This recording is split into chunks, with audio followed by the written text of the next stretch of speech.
Ahora, el diario de Paula, donde confluyen la crónica personal y el arte. Parece ser que o estás de un lado o estás del otro. En el ámbito artístico también hay posturas enfrentadas. ¿A qué apunta mi reflexión de hoy? En el Museo Carafa de la ciudad de Córdoba se presenta en una de sus salas la muestra Sin Límite 567 de Dolores Cáceres. En la sala 567, repito, sí, bueno, no importa. 2 bancos blancos solamente ocupan el espacio y dice alguien: no roben por favor, nada es nada, tengo todas las obras de esta artista colgadas en mi casa, tendrían que echar a todos los que dirigen el museo. Arte de verdad versus arte de mentira. También se habla de plagio en relación a que esta propuesta no es la primera vez que se realiza. Y del otro lado se plantea y se habla de la escena artística cordobesa. ¿Por qué se cuestiona la programación en un lugar público? Si hay un público entrenado en arte versus un público masivo sin conocimientos.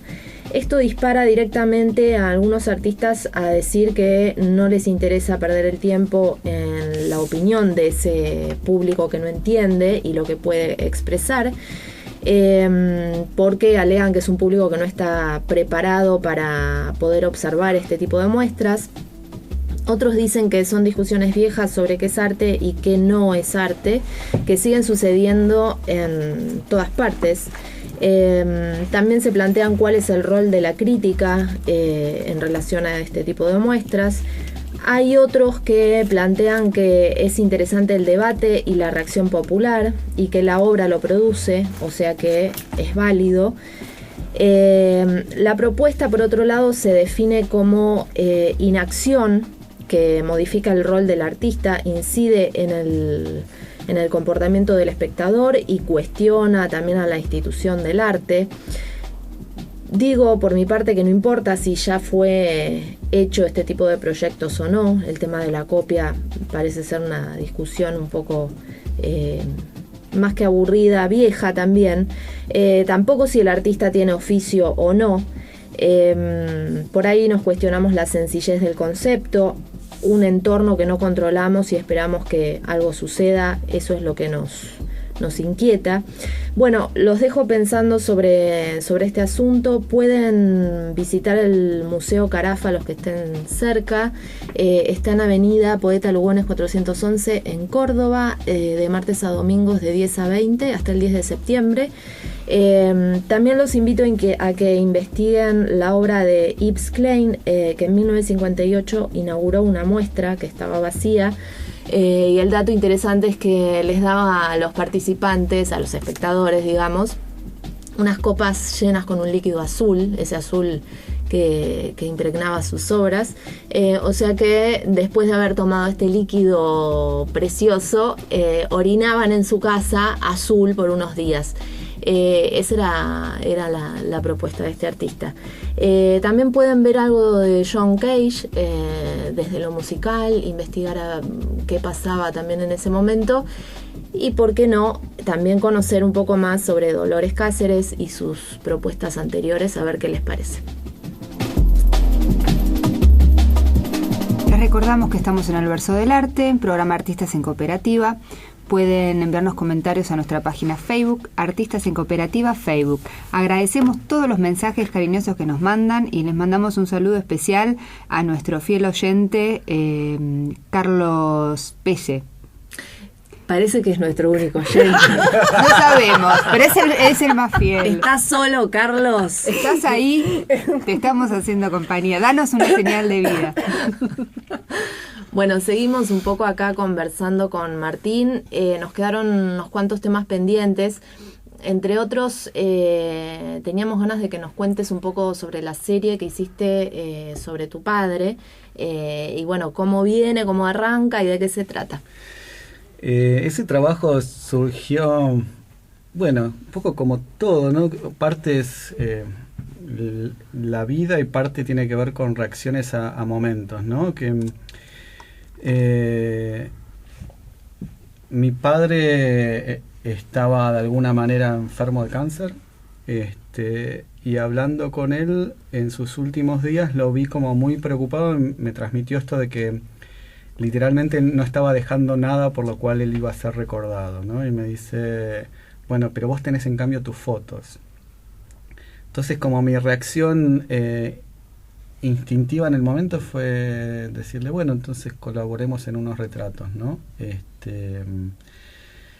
Pero eso se unió también a un momento anterior, quizás, que tiene que ver con el nacimiento de mi hija y, bueno, y su enfermedad, ¿no? O sea, de alguna manera yo estaba siendo padre y estaba perdiendo el mío. Y yo estaba en ese momento viviendo en Nueva York, y mi padre estaba en Buenos Aires, y entonces empezamos estas conversaciones por Skype. Y un día justamente él se despidió de mi hija con un beso, ¿no? Con la mano, y yo intuitivamente agarré una cámara y empecé a fotografiar la pantalla.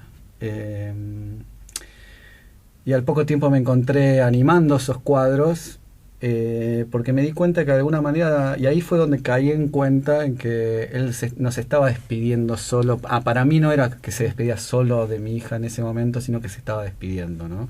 Como que comenzaba a despedirse.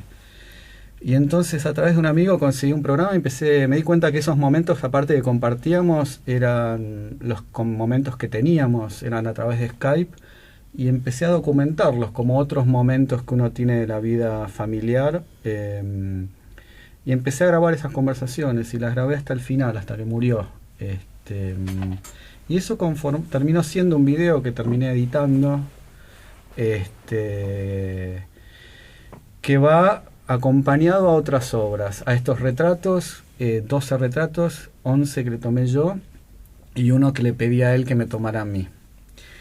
Porque aparte, o sea, se daba el hecho de que físicamente somos muy parecidos. Entonces también verlo irse tenía que ver con una manera de verme a mí irme, o la posibilidad que me ponía también en relación a mi hija, ¿no? Y ahora estoy trabajando justamente en terminar un libro que vamos a publicar con la misma editorial, La Rivière, con la que publicamos Ecos del Interior, Argentina, y vamos a publicar también Mapa de Sueños Latinoamericanos. Y en este libro encontré una cita de Paul Auster, que no me la recuerdo de memoria, pero tiene que ver con ese momento en el cual el padre se ve en la mirada del hijo y el hijo en el padre. Entonces como ese momento en donde los roles empiezan a cruzar, ¿no? Y bueno, estas obras empezaron de alguna manera a juntar. No había una idea de hacer un proyecto con eso, es algo que empecé a hacer. También me encontré un día con mi hija haciendo un dibujo, en el cual hay una nenita con una flor en la mano, y como de su pelo sale una espiral, ¿no? Y fue una imagen que de alguna manera me marcó y me pareció que tenía que ver con eso, porque ella misma me dijo, es un dibujo para el tata, como le decía ella, ¿no? A su abuelo. Un abuelo que lo había conocido más, casi te digo, por Skype que en persona física. Y hasta 2 años después de que había fallecido, yo la estaba marcando y ella empezó a cantar una canción para su abuelo. Entonces ahí también grabé esa canción, pues no podía creer, o sea, como ella de alguna manera desde esa niñez, tenía 4 años, podía elaborar de una manera muy distinta también la muerte, ¿no? Y ahí me di cuenta de esto, ¿no? De que, bueno, si algo que compartimos todos, hasta los que estamos acá, es que nacimos y algún día nos vamos a morir. De que la muerte se ha vuelto también es una construcción cultural que se ha vuelto tabú, ¿no? En otras culturas, en la mexicana, como se vive de una manera muy distinta. Se celebra hasta ¿no? en las comunidades mayas, en Guatemala también, como el Día de los Muertos, se los va, se los visita. Y bueno, empecé a trabajar esto, sobre la idea de la memoria, sobre el paso del tiempo, sobre quiénes somos, de dónde venimos, y empecé a encontrar otras cosas, ¿no? del archivo familiar. Me encontré con una obra que no llegué a mostrar acá en Bensacar, pero sí mostré en Uruguay, en el Centro de Fotografía de Montevideo, y el año pasado haciendo una residencia en el Museo de Arte Contemporáneo de Santiago de Chile, que fui invitado allá, compuse otra obra que tenía que ver con los fotocarnets, ¿no? Con estas imágenes que de alguna manera tienen esa cosa de que por un lado tienen una cualidad de ser identificatorias, pero y son al mismo tiempo anónimas, ¿no? Hasta qué punto retratan a la persona, ¿no? Hasta qué punto hay una intencionalidad en la cual muchas veces hablamos alrededor de la obra de arte, está la intención o no de crear una obra. Y fue en el hecho de empezar a trabajar con ellas y ponerlas como en un timeline, ¿no? De que tengo fotos de cuando él era muy chico y hasta las últimas. Entonces vos ves cómo de alguna manera se van mezclando y entre sí y va pasando el tiempo, ¿no? Tiene una conexión también con la serie que hablábamos antes, de algún modo, porque lo hacías con los otros, en definitiva, y después es posterior la serie esta que contás, después lo pasaste a hacerlo un poco con vos. Con tu gente. Exactamente, yo creo que es eso. Y la idea de la muerte también está en las otras fotos, como que eso que contabas antes sobre una cuestión como de documental, el tema del tiempo y cómo pensás en un antes, el presente de la foto, de lo que fue, lo anterior y lo que va a ser, como que conecta totalmente con... No te quiero psicoanalizar, me parece que tiene como una conexión súper profunda con esta otra serie, ¿no?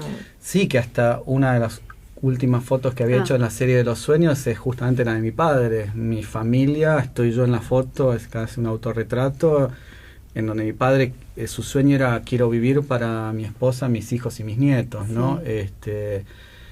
Yo creo que todos los trabajos están conectados, hasta el de Argentina, ¿no? Ecos del Interior, o sea, Ecos del Interior lo empecé a producir en un momento en el cual yo justo había ganado la Guggenheim y entré en lo que, viste, podría ser el bloqueo del escritor, o sea, de repente sentí tal responsabilidad que no podía...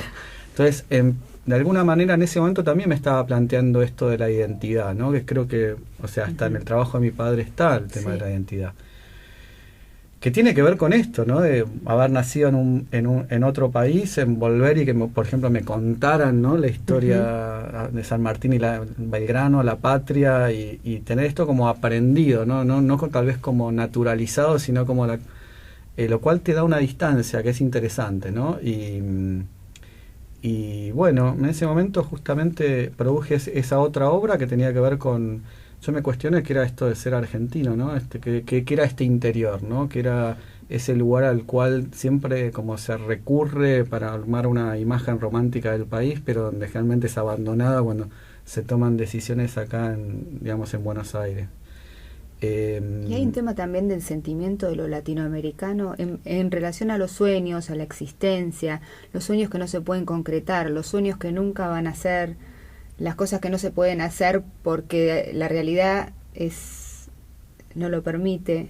Está eso muy presente. Sí, no sé si es la realidad. Yo de nuevo hablo de que todos tenemos un grado de responsabilidad y tenemos que hacernos carnos o sea, esta es la situación que nos dan, pero el destino, vos tenés un poder más allá de las circunstancias. Creo que Mapa de Sueños Latinoamericanos habla o trata de alguna manera de ahondar en que sí, las circunstancias pueden realmente marcarte y hacerte casi imposible, y uno es producto de esas circunstancias.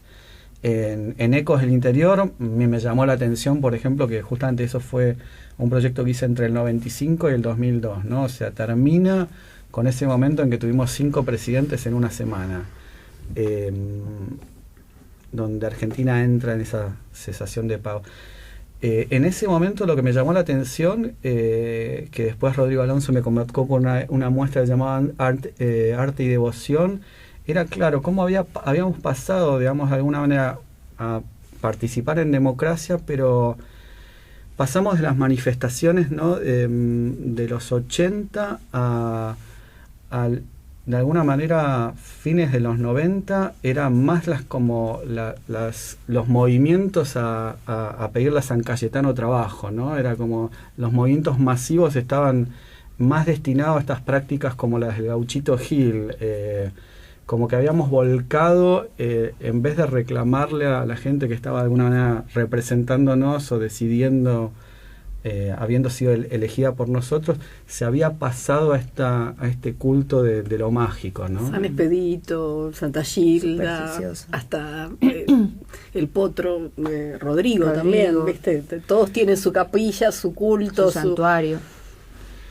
Cosa que era distinto en algunos casos, como cuando me encontraba, por ejemplo, con la Pachamama, ¿no? Que sí encontraba que por lo menos le daba, y tal vez los demás rituales, ¿no? Les daban una sensación de pertenencia o de posibilidad de salir de esta situación a la gente, ¿no?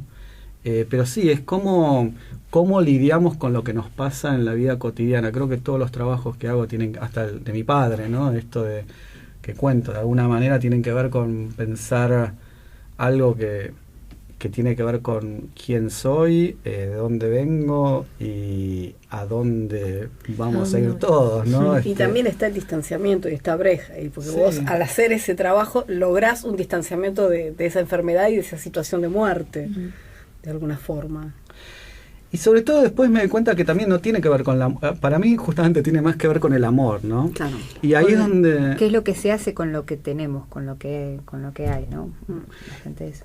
Claro, y qué es lo que queremos, ¿no? Y qué es lo que, el trabajo de mi padre para mí tiene mucho más que ver con el amor que con la muerte finalmente. Por eso también aparece la mirada de mi hija, por eso también aparece, en los últimos trabajos incorporé fotos que tenían que ver con unas fotos que encontré de mi madre en su vestido de boda, que increíblemente tienen esta cualidad, que fueron copiadas en un papel que cuanto más los pones a la luz, más se sigue revelando y eventualmente la imagen desaparece.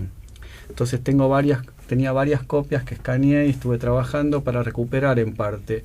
Y en ese proceso de recuperar también se dieron como desplazamientos de colores y cosas muy interesantes. Pero sobre todo lo interesante es que tengo desde una imagen donde vos reconoces la figura a la figura que termina totalmente comida por la luz. Claro. Pero quedan las huellas digitales de quienes lo manipularon. Entonces, de nuevo, son imágenes que de alguna manera están cargadas tanto por el proceso mismo, como la historia del objeto, como lo que significan. Entonces yo en Chile terminé de alguna manera poniéndose en diálogo con tiempo después. Yo me encontraba con mi madre visitándola y de repente llamándolo todavía a mi padre, Mario, hasta un día que yo le dije, sabés que no te voy a responder, ¿no? Pero me pareció muy lindo y la grabé. Y ahí, de nuevo, es este diálogo con nuestra historia, con lo que queremos, que creo que, de nuevo, también los sueños tienen que ver con eso, ¿no? Con plantearnos quiénes somos, de alguna manera qué es metas a donde queremos llegar, cuáles son los obstáculos y bueno, y de alguna manera pensar en representar en una imagen la distancia entre la posibilidad de realización de esos sueños y la complicidad, ¿no? Es como de alguna manera esa distancia es la que nos debería cuestionar de nuevo de esa manera brechtiana, cuánto participamos de que esas condiciones se sigan manteniendo y bueno, qué responsabilidad tenemos para pensar en cómo cambiarlas, ¿no? Bueno, y con estas ideas ahora volvemos a un tema musical que nos trajiste. ¿Querés presentarlo? Sí, es de Natalia Lafourcade, es Derecho de Nacimiento. Ya, esta es la buena, esta es la buena. Muy buena.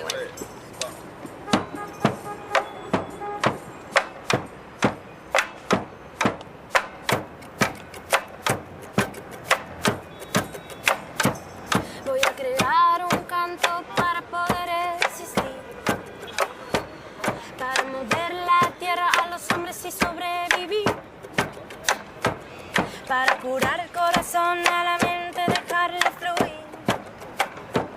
para el espíritu elevar y dejarlo llegar al fin. Yo no nací sin causa, yo no nací sin fe. Mi corazón pega fuerte para gritar a los que no sienten y así perseguir a la felicidad. Voy a crear un canto para el cielo respetar.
pensamiento.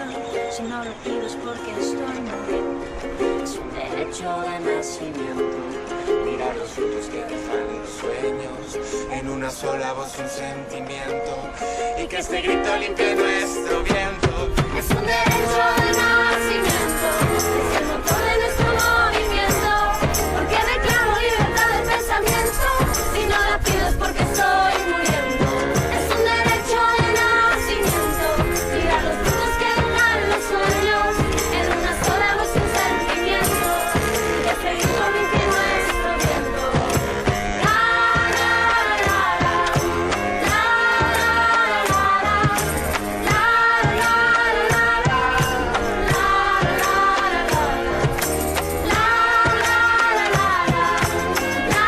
la la la. La la la la.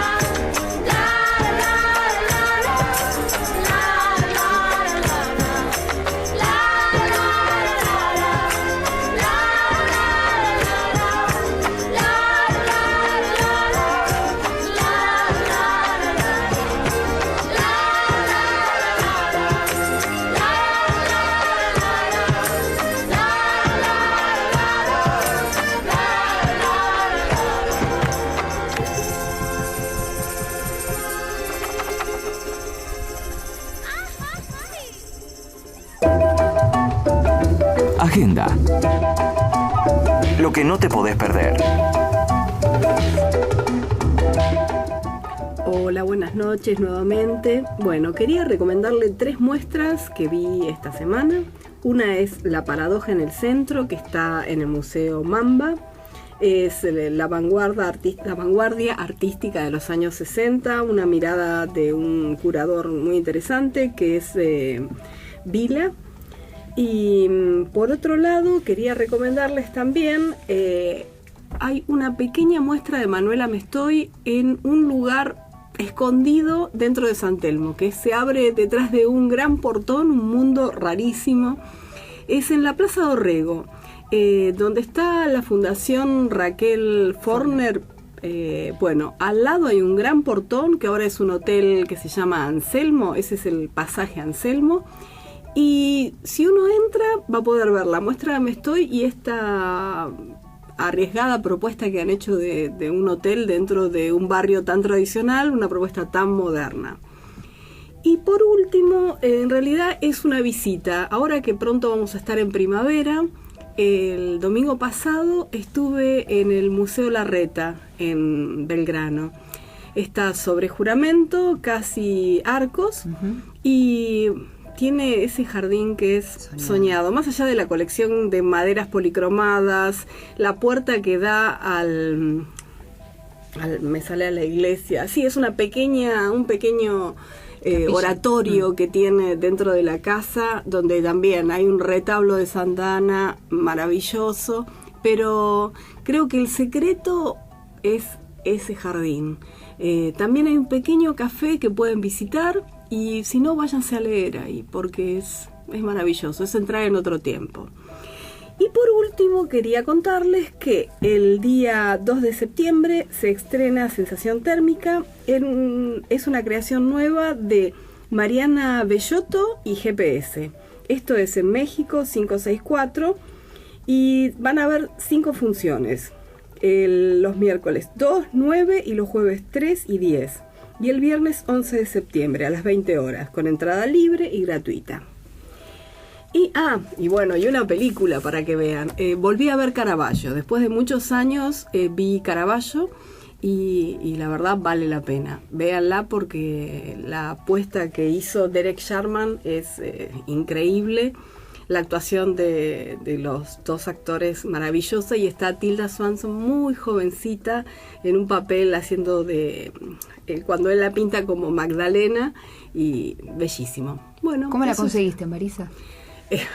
¿Se puede decir? Se puede decir, bueno, es un local que hay en la calle Corrientes, casi esquina, no, es justo esquina Rodríguez Peña, que tiene cine de colección. Así que, bueno, si andan por ahí. Porque ese tipo de películas en Netflix no aparecen. No, y tampoco fue fácil encontrarla dentro de la red. Sí. Bueno, les recordamos que estamos en el verso del arte, ya de a poco nos vamos despidiendo. Cualquier mensaje, comentario que nos quieran enviar, lo pueden hacer en la página de Artistas en Cooperativa Facebook. Estuvimos hoy con un gran fotógrafo, Martín Weber. Nos podría contar antes de despedirnos sí. si tenemos algo que va a venir, nos contabas de una película. Proyecto. Sí, ahora estoy trabajando en una película que es de alguna manera volver sobre algunos de los sueños de Latinoamérica y ver qué es lo que pasó con esos sueños, ¿no? Así que estoy en pleno rodaje y bueno, espero que el año que viene poder terminarla y poder mostrarla. Y Martín, ¿dónde podemos conseguir tus libros? Mira, la editorial La Rivière los tiene publicados y de alguna manera en varias librerías, desde la del Malva, en Proa, creo que está en Cúspide. ¿Nos recordás cómo se llaman? Argentina Ecos del Interior, y los otros dos están en procesos finales de preproducción, así que bueno, espero que para fin de año, el año que viene, estarían listos. Bueno, y de esta manera nos despedimos. Este es un programa realizado por Artistas en Cooperativa. Ellas son Noelia Farías, Marisa Domínguez, Balbina Lightoller, Paulo Tegui y Florencia Fraschina. Les damos las buenas noches hasta el sábado que viene. Muchas gracias.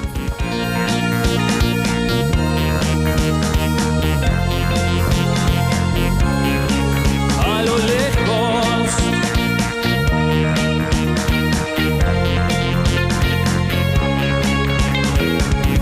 se ven las cosas de cerca, se descubre nuestra orilla en cada grano de arena, nuestros mares transparentes. A lo lejos